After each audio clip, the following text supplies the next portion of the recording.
शाम की आरती के बाद का जिनालय को मांगलिक करने के वो विरह के पल, उस समय सभी भक्तों की प्यासी आंखें अपने नेम के रूप का आखिरी बार दर्शन करने के लिए, या ऐसा कहे प्रभु का रूप अपनी आंखों में हमेशा के लिए बसाने की वो चाहत, नेम से बिछड़ने का दर्द, सभी राजुल हो अपने नेम की, अपने प्रीतम की, ऐसा एहसास होता है।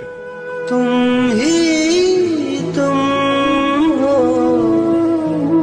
कोई न दूजा।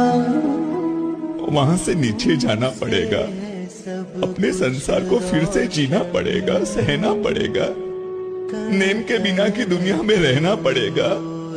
ये दर्द आंखों में आंसू के रूप में बाहर निकलता है। हमें रास्तों की जरूरत नहीं है।